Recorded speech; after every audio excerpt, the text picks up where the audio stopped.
My name is Lily Johnson. I'm 30 years old, and today I'm going to tell you how I woke up and ended up in my father-in-law's bed.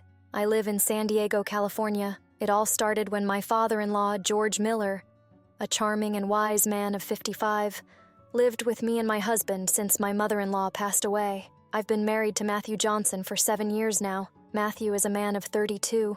I was in the kitchen, as usual, stirring the spoon in the rice cooker while I heard Matthew's soft voice coming from the living room. He was talking on the phone to one of his work colleagues, as he did every afternoon. It was nothing unusual. Matthew was a lawyer, and Monday afternoons always dragged on in a sea of phone calls and paperwork.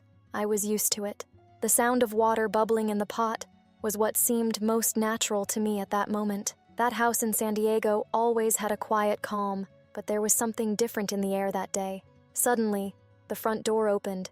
It was George, my father-in-law. He appeared there as usual, but at that moment he seemed more imposing than ever. He had just returned from a business trip, and his face displayed that discreet smile, but full of a kind of quiet confidence.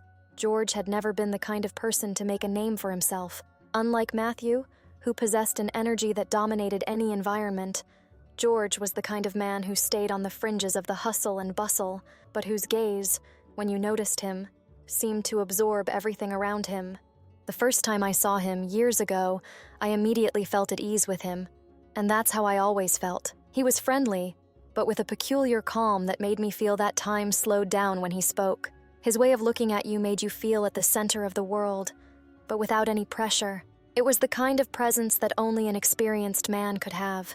I had always admired the wisdom that came through in his words, but today, something seemed different. Something was in the air. He walked into the kitchen with a gentle smile. "Hi, Lily," he said, his voice low, soft, almost like a melody. He always knew how to speak slowly, unhurriedly, and it made me stop for a moment to listen. It wasn't just the words, but the way he said them. "How are you?" "Hi, George," I replied, trying to keep my voice steady. But something inside me was stirring strangely. "Fine. And you? Was it a good trip?" "It was good, yes, but it's good to be back," he said, taking off his jacket and letting it hang over the arm of the chair next to the table. I was watching him more closely than I'd imagined. He seemed more rested, more complete in some way, as if he had brought something back from this trip. His eyes, always calm, had a different sparkle, one I'd never noticed before. "Oh, good," I replied, looking away quickly. I felt a slight pressure in my chest, a sensation I couldn't explain. My body was starting to react strangely to his presence. I felt confused. Why did George's mere presence, with its calmness and gentle gestures, affect me like this? He walked over to the kitchen worktop, where I was preparing dinner. For a moment, our gazes met, and something subtle happened. It was a quick but intense moment, a long look. I felt embarrassed, but at the same time I didn't want to look away. The feeling that something was in the air was palpable. The tension was almost imperceptible, but it was there, as if he knew and I knew, but we were both trying not to talk about it. "I see you're preparing dinner. Can I help you with anything?" he asked with a smile that seemed even more intense than usual. Something about the way he said it made me stop and look at him for longer than I should have. "Oh no, it's fine," I said quickly, trying to disguise the nervousness I was feeling. "I'm just finishing up here." He stayed there, close to me.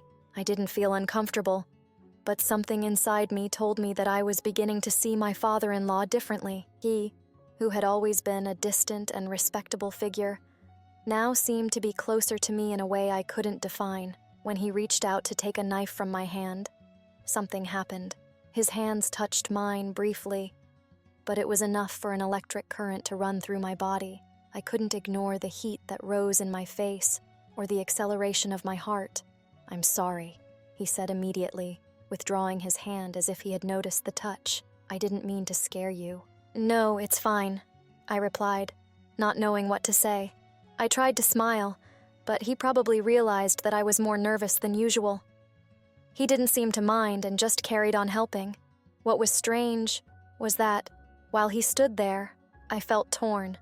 Part of me wanted him to leave so that I could pull myself together, but another part seemed to want him to stay, to continue to be so close.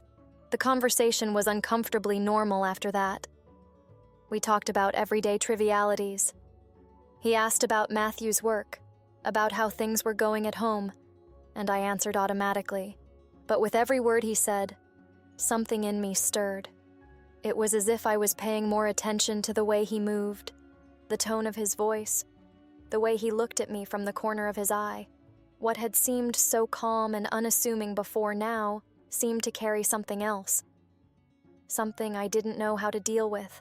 The feeling of discomfort mixed with an unsettling curiosity kept growing. I needed to get away. I took a deep breath, trying to control myself. "Well, I think dinner's almost ready, George," I said, giving myself an excuse to get away from the kitchen and the situation that was starting to involve me more than I would have liked. Of course," he replied, smiling, but with a look that was still there, watching me. "I'll go into the living room and wait for Matthew. If you need any help, let me know." I couldn't help wondering what was happening to me. Why was his presence affecting me like this? I felt confused, with my heart racing and a knot in my stomach. That morning wasn't like any other. Something was changing, and I knew it wouldn't be easy to ignore. Over the next few days, the feeling of stimulation I had experienced in the kitchen didn't leave me. In fact, it only seemed to grow. I began to realize how much George's presence affected me, as if there was a shadow between us. It was as if, with every word, every gesture, he was leading me towards something I didn't want, or perhaps didn't know, how to accept. With each encounter, the weight of this became more evident, harder to ignore. It was a warm Thursday afternoon, and the house was silent. Matthew, my husband, had left early for the office as usual. The house was empty, but there wasn't the usual cozy silence. No, this time the emptiness seemed denser, as if something was about to happen. George was there, in a corner of the lounge, sitting in the dark leather armchair he always occupied when he came to visit. He was reading a book, but his attention seemed divided. The way he looked at the pages, without really absorbing the content, made my stomach turn.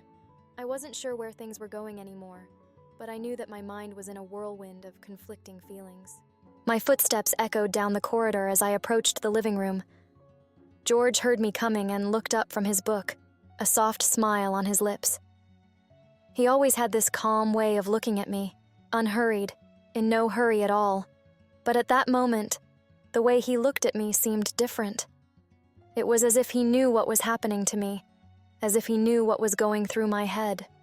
"Lily, it's good to see you," he said, his voice deep and calm. There was a softness in his speech that made everything around him disappear. "How are you?" I hesitated. What was I supposed to say? That I was completely confused and that my mind was starting to betray me, leading me down paths I didn't want to go down?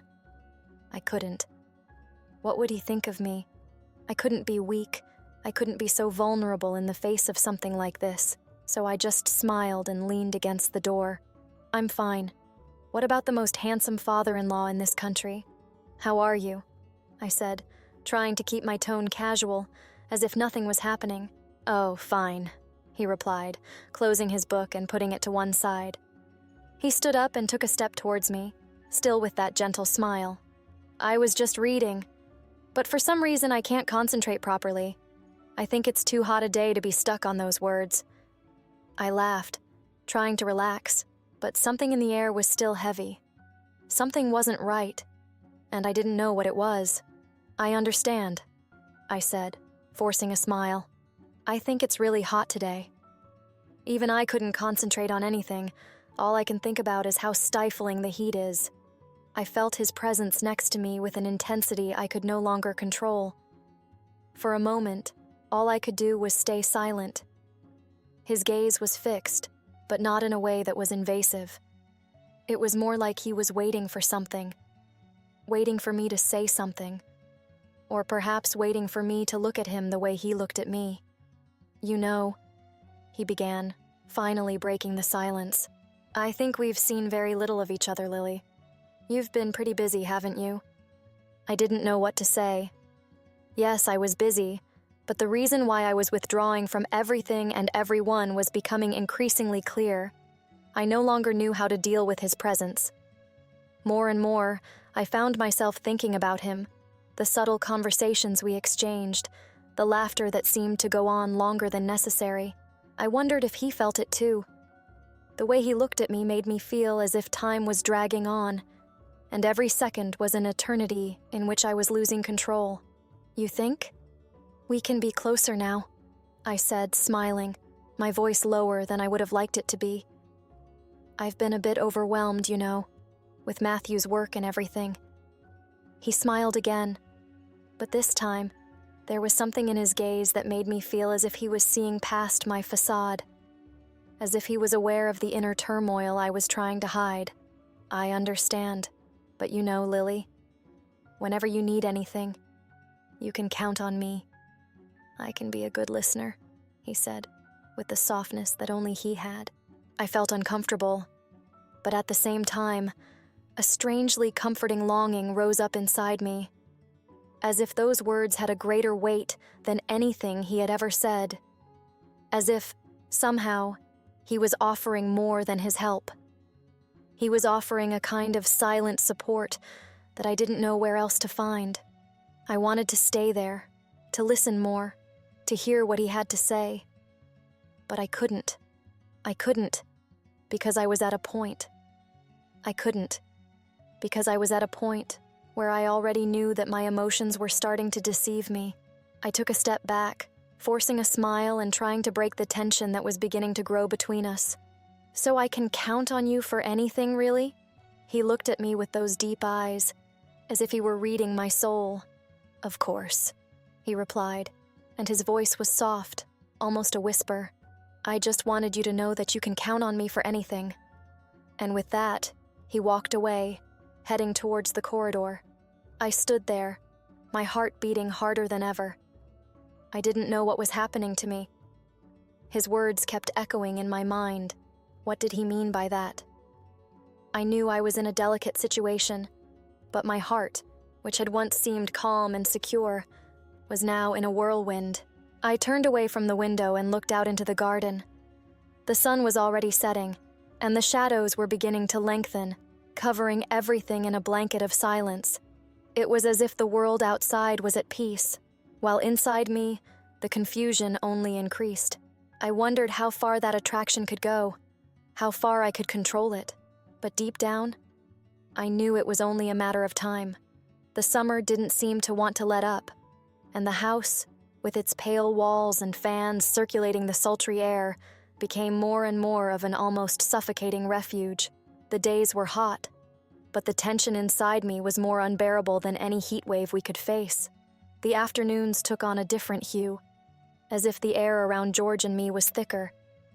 Every moment at his side, every conversation, seemed to increase the distance between Matthew and me.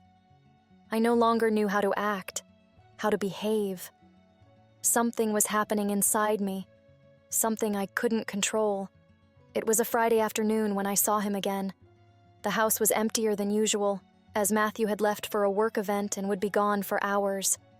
The sun was already beginning to set, tinting the living room with golden and orange hues. I was in the kitchen, stirring a simple dish, something that didn't require much focus. But my thoughts were far away. I heard George's footsteps approaching and, as always, I couldn't help but notice the way he moved, with a calm that seemed to envelop everything around him. He entered the kitchen, this time without the lightness he usually had. His eyes were fixed on me in a more intense way, almost as if he was waiting for something, or as if he knew I was fighting a part of myself. "Lily," he said, his tone of voice deeper than usual, which immediately made my heart race. He was different. It wasn't just the way he approached, but the look in his eyes. It was as if there was an unspoken will in his gaze. "What are you up to?" I turned to him, trying to keep my composure, but the pressure in my chest only increased. My breathing was faster, my mind scattered. "Just something quick." "Nothing much," I replied, my voice trying to sound casual but clearly failing. I no longer knew how to hide what I was feeling. He moved closer, and for a second stood next to me, almost glued to me. And this made me feel a wave of warmth that I couldn't explain.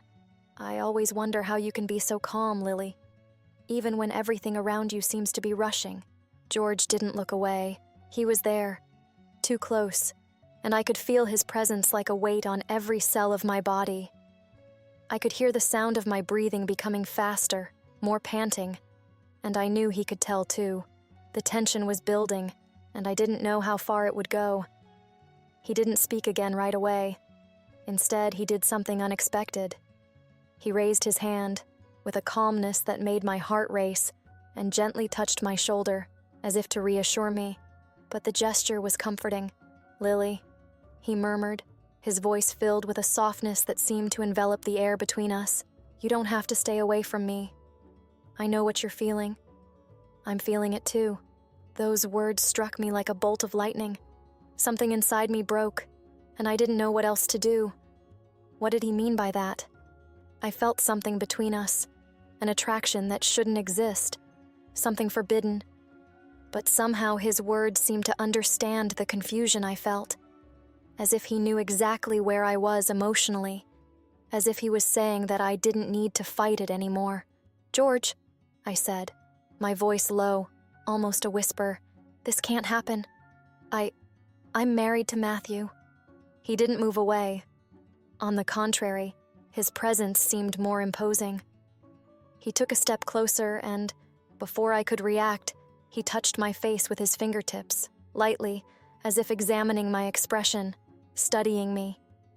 The touch was so gentle, so intimate that I felt my whole body shiver.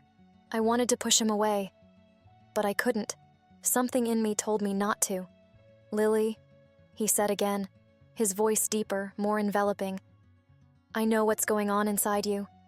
You feel it too, don't you? You don't have to fight it anymore."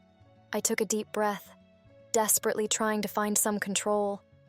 But when he came closer, when his breath almost touched mine, I completely lost the ability to reason. All I could feel was the heat emanating from him, the tension in the air, and an irresistible attraction, like an invisible force pulling me towards him. Without thinking, my hand went towards his chest, as if trying to push him away. But I knew I didn't want to do that. Those emotions that I had been trying to hide, that desire that was impossible to happen, were about to take hold of me. I didn't want to, but the desire was there, growing, becoming something bigger than I could control.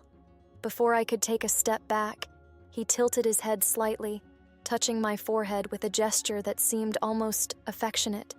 I could feel his body so close to mine, and the distance between us seemed to disappear with every second. "Don't think it's wrong," he whispered, his voice soft but charged with an intensity that took my breath away. "Sometimes feelings don't follow rules, Lily, and you know that." I closed my eyes, trying to mentally pull away, but my mind wouldn't cooperate. I couldn't believe what was happening. How could I let this happen? How could I succumb to something so wrong? He looked at me with an expression that seemed to read my heart. "Lily, you're not alone," he said, with a soft smile that didn't reach his eyes, but which was enough to make me shiver inside. And there, at that moment, I knew that things between us would never be the same. Things finally happened the next day, when I was in the living room and my father-in-law showed up again. I got up from the sofa, feeling my heart beating faster than I'd like to admit. "About what?" I asked, trying to maintain an indifferent tone, but I knew it was impossible to hide what was going on inside me. "About us," he said simply, the words coming out of his lips with a firmness that made me stop. He was no longer trying to hide anything. He knew what I was feeling, and I knew what he was feeling too. I didn't know what to say. There were so many words stuck in my throat, words that I wanted to say but couldn't get out. I wanted to shout that I couldn't go on like this, that what was happening was wrong, but something inside me stopped me. Something much stronger than any reason or logic, passion. He took a step forward, closer to me, and I could feel his warmth, his smell. The feeling of closeness, of intimacy, was unbearable. I wanted to pull back. but I couldn't. My mind said one thing, but my body responded differently. He placed his hand gently on my arm, and the simple touch was enough to make me lose my composure. "Lily," he whispered, looking into my eyes with an intensity I'd never seen before. "There's no way we can ignore what's happening between us. I know you feel the same way. You can't keep lying to yourself." His words cut through the silence in the room, and I knew he was right. I had tried for days to deny what I felt. I tried to convince myself that it was just a phase, a passing weakness, but everything I felt for him only grew. I was in conflict with my own conscience. Desire and guilt intertwined in my mind, creating a knot that was difficult to untie. "George, we can't do this," my voice faltered, and I forced the words out. "I'm married to Matthew. You're my father-in-law. It's not right." He moved even closer, his eyes fixed on mine, and I knew there was no escaping that intensity. "I'm not asking for it to be easy," he said calmly. "But you can't keep hiding, Lily. I see in you the same need I feel. I know what you want, and I know you're afraid to admit it." He was right. I did want him. Desire was an irresistible force, and I couldn't fight it anymore. But how could I give in? How could I be so weak? I don't know if I can do this," I said, my voice breaking. "I don't know if I can."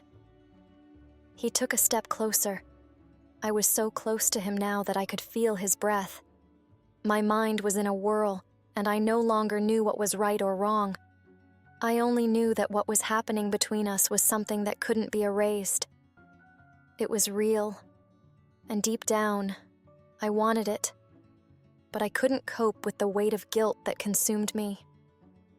I closed my eyes for a moment, trying to find some kind of clarity, trying to remember who I was before all this. But deep down, I knew I was lost. His words, his touch, his presence, everything that had made me fearful was now becoming unavoidable. When I opened my eyes, I was too close to turn back. The desire, the need to give in, was stronger than any reason. George was there, in front of me, and I knew that this moment would change everything. That's where it all happened, where my double life began. It's not over yet. Click on the cards to continue with us.